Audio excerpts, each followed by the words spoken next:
Hello friends, எல்லோருக்கும் வணக்கம். இந்த வீடியோவில் நம்ம என்ன பார்க்க போகிறோன்னா, கேரட் அல்வா எப்படி செய்யலான்ட்டு பார்க்கலாம். இன்றைக்கி எனக்கு ரெட் கலர் கேரட் கிடச்சிருக்கு. இந்த ரெட் கலர் கேரட் வச்சு ஹல்வா எப்படி செய்யலான்ட்டு பார்க்கலாம். அதுக்கு முதல்ல கேரட்டை நல்லா கழுவி தோல் சீவி சின்ன சின்ன துண்டாக கட் பண்ணி ஒரு குக்கரில் சேர்த்து கொஞ்சமாக தண்ணி விட்டு 3 விசில் விட்டு எடுத்துருக்கிறேன். பின்ன அது ஆறினதுக்கப்புறம் ஒரு மிக்சி ஜாரில் நல்லா பேஸ்ட் மாதிரி அரைச்சி எடுத்து வச்சுருக்கிறேன். இதுக்கு நான் ஒரு 3/4 டம்ளர் ஜீனி எடுத்துக்கணும், 3/4 டம்ளர் பால் எடுத்துக்கணும்.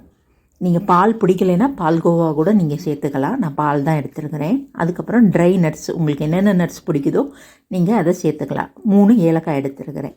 ஒரு கடாயில் 2 ஸ்பூன் நெய் விட்டு அது கொஞ்சம் நல்லா சூடானதுக்கப்புறம் அரைச்சி வச்ச கேரட் கலவையை அது கூட சேர்த்து நல்லா வதக்கணும்.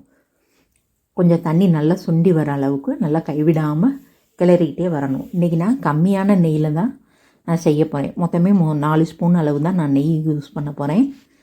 வேறெல்லாம் எக்ஸ்ட்ரா எதுவும் நான் சேர்க்க போகிறதில்ல. நல்லா கைவிடாமல் கிண்டிக்கிட்டே இருக்கணும். கொஞ்சம் கெட்டிப்பட்டதுக்கப்புறம் கொஞ்சம் பால் சேர்த்துக்கணும். பால் சேர்த்த ஊட்டி கேரட்டோட கலர் மாறி ஆரஞ்சு கலர் மாதிரி மாறி வரும். அந்த ஸ்டேஜில் நல்லா கைவிடாமல் கிண்டிக்கிட்டே இருக்கணும். அடி பிடிக்காமல் மிதமான சூட்டிலே வச்சு கிண்டுங்க. நல்லா சுருண்டு வரும். கொஞ்சம் கொஞ்சமாக ஆரஞ்சு கலர்லேருந்து திருப்பி பழையபடி ரெட் கலரில் மாற ஆரம்பிக்கையில் கொஞ்சம் ஜீனி சேர்த்துக்கங்க. உங்களுக்கு தேவையான அளவு ஜீனி சேர்த்துக்கங்க. நான் 3/4 டம்ளர் தான் நான் ஜீனி சேர்க்குறேன், 1/2 கிலோ அளவு கேரட்டுக்கு.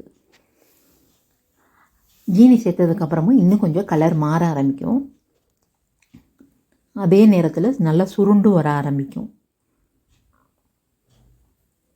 இன்னொரு கடாயில் கொஞ்சமாக நெய் விட்டு, அதே 2 ஸ்பூன் அளவு தான் நான் நெய் விட்டுருக்கேன். நெய் விட்டு வறுத்த ஃப்ரூட்ஸ் எல்லாம், ட்ரை ஃப்ரூட்ஸ் எல்லாம் சேர்த்து அதையும் இந்த கலவையோடு சேர்த்துக்கங்க கேரட்டில் நல்லா.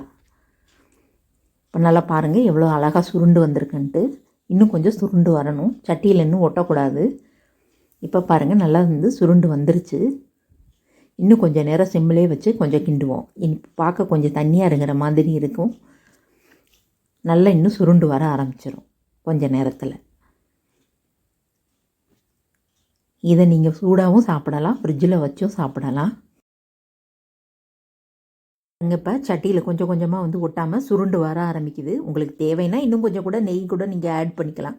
நான் நெய் ஆட் பண்ண போகிறதில்ல. இவ்வளோ தான், நான் 4 ஸ்பூன் தான் நான் நெய் யூஸ் பண்ணியிருக்கிறேன். இப்போ நல்லா சுருண்டு வர ஆரம்பிச்சிருச்சு. இது அப்படியே வாயில் போட்டால் உடனே கரைஞ்சி நல்ல திருநெல்வேலி அல்வா மாதிரியே இருக்கும் சாப்பிட்றதுக்கு. செஞ்சு பார்த்து உங்கள் கமெண்ட்ஸ் அண்ட் ஃபீட்பேக்கை எனக்கு ஷேர் பண்ணுங்கள். மறக்காமல் சப்ஸ்கிரைப் பண்ணிக்கோங்க.